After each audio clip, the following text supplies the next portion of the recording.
চলে যাব সরাসরি ভগবান গোলায়। সেখানে রয়েছেন প্রশান্ত দে, আমাদের আর প্লাস নিউজের অ্যাসিস্ট্যান্ট এডিটর, আমার সহকর্মী প্রশান্ত দে রয়েছে। আমি সরাসরি একবার তার কাছে চলে যাব। প্রশান্ত দা, ভগবান গোলা এবং মুর্শিদাবাদ, গোটা মুর্শিদাবাদই কিন্তু উত্তপ্ত, মানে কোথাও যেন ভোটের উত্তেজনার নিরিখে এই মুহূর্তে মুর্শিদাবাদ সবচেয়ে বেশি আলোচিত। ভগবান গোলায় দীর্ঘদিন ধরে তুমি মুর্শিদাবাদে যাচ্ছ কলকাতা থেকে নির্বাচনের সময়, দীর্ঘদিন ধরে নির্বাচন কভার করছো, একের পর এক নির্বাচন করেছো, কখনো লোকসভা, কখনো বিধানসভা, পুরসভা, পঞ্চায়েত। আজকে ভগবান গোলায় দাঁড়িয়ে এই মুহূর্তে কি মনে হচ্ছে?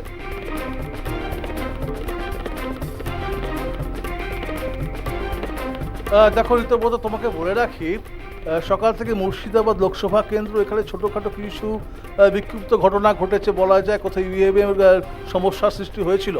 কিন্তু এই মুহূর্তে যেখানে আছে এটা হচ্ছে ভগবান গোলা। এখানে কিন্তু তোমার বলে রাখি, যেখানে একদিকে যেমন লোকসভা নির্বাচন হচ্ছে মুর্শিদাবাদ লোকসভা কেন্দ্র, অন্যদিকে এই ভগবান গোলা এখানে কিন্তু বিধানসভা উপনির্বাচনও হচ্ছে।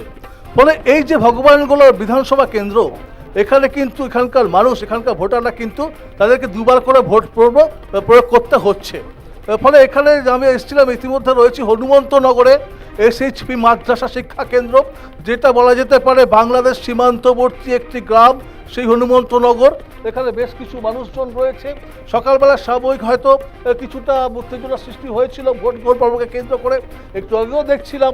তো এই মুহূর্তে আমার সঙ্গে রিপন সরকার, এই মুর্শিদাবাদের জেলা পরিষদের সদস্য, উনি আছেন। কথা বলবো ওনার সঙ্গে। রিপন কি বলছে বিষয় নিয়ে, এবার নির্বাচন নিয়ে, এখানকার মুর্শিদাবাদ নির্বাচন মূলত ভগবান গোলার যে নির্বাচন, কি বলবেন? দেখুন, ভগবান গোলার যে বিধানসভা উপনির্বাচন, সেই বিধানসভা উপনির্বাচনে আপনারা খবর নেবেন।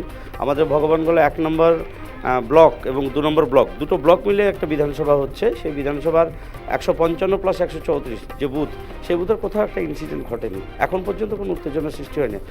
আমরা চাইছি শান্তিপূর্ণভাবে ভোট হোক, মানুষ গণতন্ত্রের যে উৎসব, সেই উৎসবে সামিল হোক।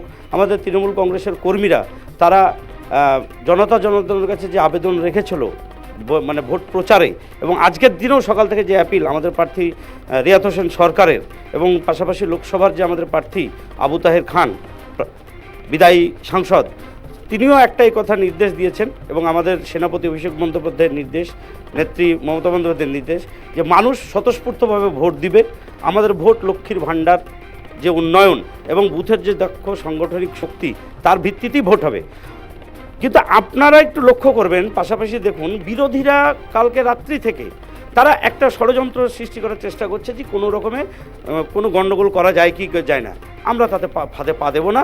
আমাদের কর্মীরা আপনি দেখতে পাচ্ছেন, এবং গোটা এলাকা ঘুরুন আপনারা।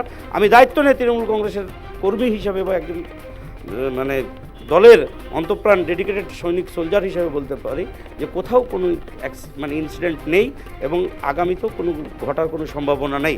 আমরা জয় নিয়ে নিশ্চিত। আমাদের কর্মীরা মাঠে ঝাঁপাচ্ছে, মার্জিন কতটা বাড়ানো যায়, এবং নিশ্চিতভাবে বলছি আগামী দিনে ভগবান গোলা বিধানসভা থেকে কংগ্রেস সিপিএম মুছে যাবে। আপনি মিলিয়ে দেবেন। কিছু দেখছিলাম ভগবান গোলা কেন্দ্রতেই কোনো একটি বুথে, সেখানে কংগ্রেসের কিছু সমর্থক তারা গিয়েছিল ভোট দিতে, সেখানে তাদেরকে মারধর করা হয়েছে, অভিযোগ তৃণমূলের বিরুদ্ধে। কি বলবো? না, ওটা কংগ্রেসের অন্তর্দ্বন্দ্ব। অ্যাকচুয়ালি এখানে কি হয়েছে দেখুন, আপনারা গ্রাসরুট খবরটা নিন গা। বিধানসভায় লড়াই করছে কংগ্রেস, আর লোকসভায় লড়াই করছে সিপিএম। কোথাও সিপিএম ভোট করছে না, কোথাও কংগ্রেস ভোট করছে। এটা ওদের আভ্যন্তরীণ ম্যাটার। এটা ঘাড়ে শাসক দলের ঘাড়ে দোষ চাপবেই, এটা জানা কথা। সেটাই ওদের পরিকল্পিত প্ল্যান, কোথাও ফাঁদে ফেলিয়ে তাদের কর্মীদেরকে উত্তেজিত করে এলাকায় অশান্তি সৃষ্টি করা। আমরা সেই মানে পাতে পা দেবো না। আমাদের কর্মীরা যথেষ্ট সজাগ। আমাদের নেত্রীর নির্দেশ, সেনাপতির আদেশ যেটা আছে, এবং পাশাপাশি দুজন প্রার্থী, যেটা রিয়াত হোসেন সরকার এবং আবু তাহের খান, ওনারা যে গাইডলাইন বেঁধে দিয়েছে, সেই গাইডলাইনের ভিত্তিতেই আমাদের কর্মীরা এবং আমরা যারা জনপ্রতিনিধি আছেন, আমার সঙ্গে আছেন রবিউল ইসলাম শিক্ষক নেতা, আমাদের মহিলা নেত্রী আছেন, আমাদের অপর শিক্ষক নেতা আছেন, প্লাস মেম্বার যার কন্টেস্টিং ক্যান্ডিডেট ছিল তারাও আছেন। আপনি গ্রামের মানুষদেরকে জিজ্ঞাসা করুন, এটা তো একদম পার্শ্ববর্তী বাংলাদেশ লাগোয়া গ্রাম। এই রকম জায়গাতে দাঁড়িয়ে এত পিসফুল ভোট কোনো রাজ্যে হয় না। আপনি দেখুন, যারা বিরোধীরা অভিযোগ করছে তাদেরকে দেখুন, আজকে কোথাও নেই। আপনি কোনো বিধানসভায় ঘুরলে এত শান্তিপূর্ণ এটা ঘটনা আছে। আমরা দেখেছিলাম যে মুর্শিদাবাদ নির্বাচন, যে মুর্শিদাবাদ নির্বাচন, মুর্শিদাবাদ মানেই একটা বোমা গুলির একটা আতঙ্ক সৃষ্টি, এটাই ছিল নির্বাচনের একটা নিরিখ। এই নিরিখে আমরা বারবার দেখেছি, কিন্তু আজকে যখন নির্বাচনে মুর্শিদাবাদ দেখছি তখন এটাকে একেবারে যে বলবো না যে সেই ঘটনা ঘটছে কিংবা কিছু, হয়তো সাময়িক বিক্ষিপ্ত কয়েকটা ঘটনা, তবে এটা নির্বাচনের প্রশিক্ষণ হয়েই থাকে। কিন্তু তবুও এই নির্বাচন অবাধ এবং শান্তিপূর্ণ, এটাও কি বলা যায়? একদম অবাধ এবং শান্তিপূর্ণ। তার জন্য প্রথম ধন্যবাদ আমরা নির্বাচন কমিশনকে দিব এবং কৃতজ্ঞ আমরা। পাশাপাশি আমাদের রাজ্যের যে মামাটি মানুষের যে সরকার, যে নেত্রী মমতা বন্দ্যোপাধ্যায়, ওনার কৃতিত্ব হচ্ছে প্রধান। বিরোধীরা যে আপনাদের স্টুডিওতে বসে বড় বড় কথা বলছে, ওনাদেরকে বলুন, যারা স্টুডিওতে বসে কথা বলছে তাদেরকে বলুন যে আমাদের মতো কর্মীদের মতো বুথে নেমে রাজনীতিটা করতে। এসি ঘরে কাঁচে ঘরে বসে অনেক কিছু বলা যায়, কিন্তু মাঠের বাস্তবিকতাটা আপনারা নিজেরা দেখছেন এবং আশা করি আপনাদের এই বার্তা সারা বাংলায় ছড়িয়ে যাবে যে কিভাবে শান্তিপূর্ণ বাংলাতেও মানে নির্বাচনটা হচ্ছে। যে মুর্শিদাবাদকে উত্তপ্ত করার চেষ্টা করেছিল বহিরাগত সেলিম এসে, যে মুর্শিদাবাদকে উত্তপ্ত করার চেষ্টা করেছিল বর্গীয় বিজেপিরা এসে, সেই মুর্শিদাবাদ আজকে আপনারা নিজেরা দেখুন। অতএব এগুলো বিরোধীদের সমস্ত কিছু কুৎসা, সেই কুৎসাকে উপেক্ষিত করে বাংলার জনতা জনার্দন আগামী দিনে মহামাটি সরকারের ঘাসের উপর জোড়া ফুলের উপরই আস্থা রাখবে এবং লোকসভা এবং পাশাপাশি বিধানসভা যে রাজ্যের দুটো তৎসব আমাদের ভগবানগোলা, আমরা জয় নিশ্চিত। আমাদের এ নিয়ে আমরা একদম সম্পূর্ণ আশাবাদী।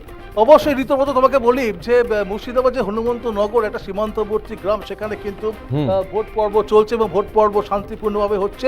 এখনো পর্যন্ত দুই একটা সাময়িক ঘটনা ছাড়া কিন্তু এখনো পর্যন্ত ভোট পর্ব একেবারে শান্তিতেই চলছে, এটা কিন্তু বলা যেতে পারে।